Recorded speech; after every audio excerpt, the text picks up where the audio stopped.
todos y bienvenidos a su noticiero Salud en la Mira, el espacio donde la ciencia se conecta contigo. Les saluda Robinson Díaz. El día de hoy entraremos al mundo de la radiología para responder una pregunta clave, y es, ¿qué son los medios de contraste? ¿Alguna vez te has preguntado qué son los medios de contraste y para qué sirven? Pues quédate, aquí con nosotros encontrarás la respuesta. Los medios de contraste son sustancias químicas que se introducen al organismo para alterar temporalmente la capacidad de atenuación o absorción de los tejidos frente a diferentes energías, como rayos X, campos magnéticos u ultrasonidos. Su objetivo principal es aumentar el contraste atómico, permitiendo diferenciar estructuras sanas de procesos patológicos, como tumores, inflamaciones o lesiones vasculares. Pero hablemos un poco de su clasificación. Los medios de contraste se clasifican en medios de contraste yodados, medios de contraste no yodados, medios de contraste con gadolinio y otros tipos como las microburbujas. Este tipo de contrastes se utilizan en ecografías avanzadas para ver la circulación de los órganos en tiempo real sin alterar los riñones. Pero para entrar en más detalle y con más información, dejo acá a la compañera Liliana Pino, quien nos tiene una información más profunda del tema, de las aplicaciones clínicas de cada tipo de contraste, para qué tipo de estudios o técnicas se usan y algunos ejemplos. Liliana, adelante con la información. Claro que sí, Robinson, buenas noches. Saludos para usted y para todos nuestros televidentes. Soy Liliana Pino, transmitiendo desde Yarumal, Antioquia. Vamos a continuar entonces con este importante tema sobre los medios de contraste y vamos a hablar para qué tipos de estudios o técnicas de imagen se usan. La elección del medio de contraste depende mucho de la técnica de imagen empleada y de la información clínica que deseamos obtener. Los medios de contraste yodados se utilizan principalmente en las tomografías computarizadas, angiografías, estudios vasculares, urografías y procedimientos de radiología intervencionista, ya que permite visualizar con más detalle los vasos sanguíneos y los tejidos blandos. Los medios de contraste no yodados, como el sulfato de bario, se utiliza generalmente en estudios radiológicos del aparato digestivo. El aire y el dióxido de carbono también se utilizan en algunas angiografías específicas. Las microburbujas ecográficas se utilizan para las ecografías contrastadas para evaluar la perfusión de órganos y de tejidos. Los medios de contraste con gadolinio se utilizan generalmente en resonancias magnéticas, donde mejora la diferencia entre los tejidos normales y patológicos, logrando una mejor visualización de tumores, procesos inflamatorios o de alteraciones neurológicas. Y hay algunos medios de contraste que son los radiofármacos, que se utilizan generalmente en la medicina nuclear, donde ayudan a detectar enfermedades oncológicas, cardíacas y endocrinas. Bueno, por el momento la información desde acá, desde Yarumal. Continuamos entonces desde otra ciudad de nuestro país con Duan Villamizar. Adelante, Duan.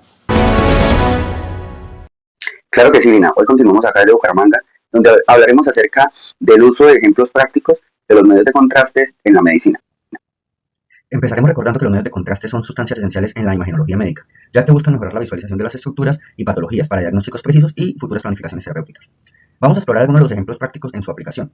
En esta oportunidad vamos a hablar acerca de tres tipos de medios de contraste: contrastes yodados, contrastes baritados y contrastes con gadolinio, los cuales son utilizados en resonancia magnética. En este primer ejemplo práctico encontramos el uso de medio contraste yodado en una tomografía, con la cual se evidencia una embolia pulmonar. Los contrastes yodados permiten en tomografía y en angiografía diferenciar los vasos sanguíneos y lesiones al absorber intensamente los rayos X. En este caso, un paciente con sospecha de una embolia pulmonar se le realiza un angioTET con contraste intravenoso, el cual opacifica las arterias pulmonares, revelando trombos como defectos de llenado, y esto permite un diagnóstico rápido y la decisión de tratamiento, bien sea con anticoagulación, trombosis o trombectomía. En este segundo ejemplo encontramos el uso del contraste varitado, el cual es usado en un esofagograma en un paciente que tiene disfagia. El contraste varitado es un contraste oral que recubre la mucosa digestiva, ideal para evaluar el contorno y la función del tracto gastrointestinal. En esta situación encontramos un paciente con disfagia y el esofagograma, el cual se realiza bajo fluoroscopia, permite observar el paso del contraste y el movimiento del esófago, identificando así patologías como estenosis, divertículos o acalasia. En este caso encontramos una estenosis, que es un estrechamiento de la comunicación del esófago con el estómago. Y por último encontramos el ejemplo práctico del uso del medio de contraste conocido como gadolinio en resonancia magnética. El gadolinio modifica la señal de los tejidos, siendo crucial para detectar alteraciones en la barrera hematoencefálica. En este caso es un diagnóstico de un glioblastoma y el paciente pues tiene un antecedente o presenta síntomas de cefalea y un déficit neurológico. En resonancia magnética con gadolinio muestra un realce anular intenso, delimitando el tumor del tejido sano y permitiendo valorar edema y necrosis. Este tipo de uso de los medios de contraste en resonancia magnética son vitales para planificar una intervención quirúrgica y el seguimiento a tratamientos oncológicos o demás especialidades de acuerdo donde esté ubicado la patología. Pues eso es todo por ahora. Recuerden que hablo Duván Villamizar y lo dejo con mi compañero Juan. Gracias, compañero. Para continuar, hoy nos encontramos con una invitada muy especial, la doctora Laura, quien nos va a hablar sobre los riesgos asociados al uso de los medios de contraste. Doctora. Muchas gracias por la invitación, Juan. Bueno, respecto a los riesgos asociados a los medios de contraste, en primer lugar, pues tenemos la lesión renal aguda, que se asocia principalmente a pacientes que no se encuentran bien hidratados previos a la realización del procedimiento. Doctora, ¿puede haber alguna complicación del uso de estos medios?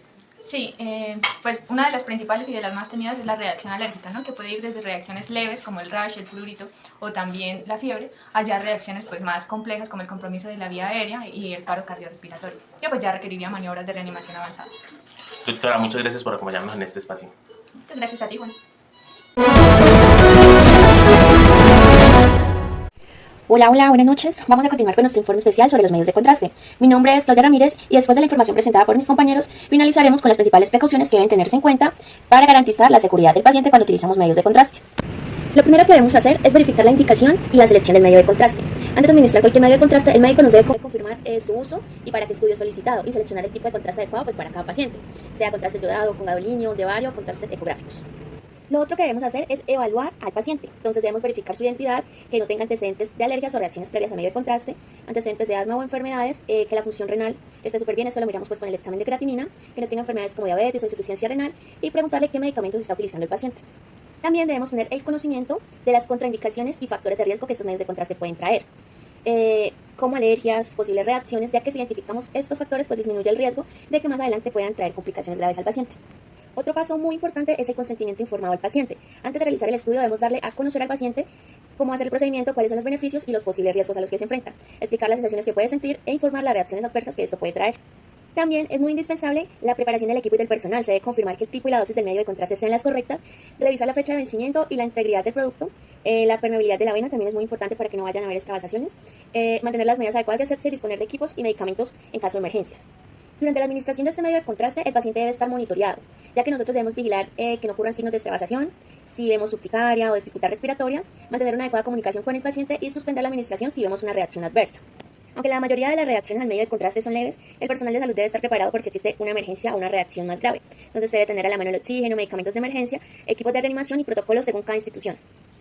Y muy importante que estas precauciones no solo se deben tener en cuenta cuando tenemos al paciente en la sala, sino que debemos mantener la vigilancia del paciente después de realizar el examen. Entonces debemos observarlo durante algunos minutos para ver si presenta factores de riesgo o reacciones, tener una buena hidratación, informar sobre los síntomas tardíos y que nos registre o nos diga cualquier reacción adversa que pueda ir presentando. Esta administración de los medios de contraste depende del trabajo coordinado tanto en los médicos como en los tecnólogos y demás profesionales de la salud. La correcta selección del medio de contraste, la valoración previa al paciente, vigilancia constante que es muy importante y tener preparado pues el kit de emergencias para reducir los riesgos y garantizar una atención segura y de calidad. Esto fue todo por el día de hoy. Que tengan una excelente semana.